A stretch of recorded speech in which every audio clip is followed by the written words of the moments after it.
Whey protein ಇಂದ body ಬರುತ್ತಾ? ಇವತ್ತು ಬೆಳಿಗ್ಗೆನೆ ಜಿಮ್ ಹೊರಟೆ, ಪ್ರೀ ವರ್ಕೌಟ್ ಮಿಲ್ ತಿನ್ನಕ್ ಟೈಮ್ ಇಲ್ಲ ಅಂದಾಗ ನಾನು ಈ ಕೆಲಸ ಮಾಡ್ತೀನಿ. ಪ್ರೋಟೀನ್ ಬಾರ್ ತಿನ್ಕೊಂಡು ಹೋಗ್ತಾ ಇರೋದು, ಹೋಗಿ ವಾರ್ಮ್ ಅಪ್ ಎಲ್ಲ ಮುಗಿಸೋಷ್ಟರಲ್ಲಿ ಎನರ್ಜಿ ರೆಡಿ ಆಗಿರುತ್ತೆ.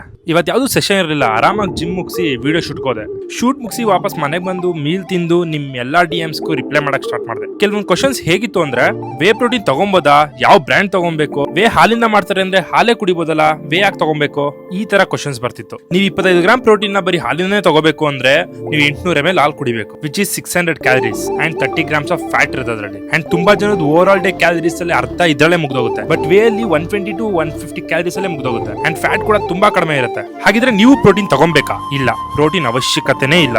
ನಾನು ದಿನಕ್ಕೆ 150 ಗ್ರಾಮ್ ಪ್ರೋಟೀನ್ ತಗೋತೀನಿ. ಸೊ ಬರೀ ಫುಡ್ ಇಂದ ನನಗೆ 150 ಗ್ರಾಮ್ ಕಂಪ್ಲೀಟ್ ಮಾಡಕ್ ಕಷ್ಟ. ಅದಕ್ಕೋಸ್ಕರ ವೇ ಪ್ರೋಟೀನ್ ಹಾಕ್ತೀನಿ ಅಷ್ಟೇ. ನಾನು 150 ಗ್ರಾಮ್ ಬರೀ ಫುಡ್ ಇಂದಾನೆ ಕಂಪ್ಲೀಟ್ ಮಾಡಿದ್ರೆ ನಾನು ವೇ ಪ್ರೋಟೀನೇ ಹಾಕಲ್ಲ. ಅದು ಬರೀ ಸಪ್ಲಿಮೆಂಟ್ ಅಷ್ಟೇ. ಫುಡ್ಗೂ ಅದಕ್ಕೂ ಕಂಪೇರ್ ಮಾಡಕ್ ಹೋಗ್ಬೇಡಿ. ನೀವೇನಾದ್ರೂ ಸ್ಟಾರ್ಟ್ ಮಾಡ್ತಾ ಇದ್ದೀರಾ ಅಂದ್ರೆ ಫುಡ್ ಇಂದಾನೆ ಕಂಪ್ಲೀಟ್ ಮಾಡಕ್ ಟ್ರೈ ಮಾಡಿ. ಇವಾಗಲೇ ಸಪ್ಲಿಮೆಂಟ್ಸ್ ಎಲ್ಲ ಅವಶ್ಯಕತೆನೇ ಇಲ್ಲ.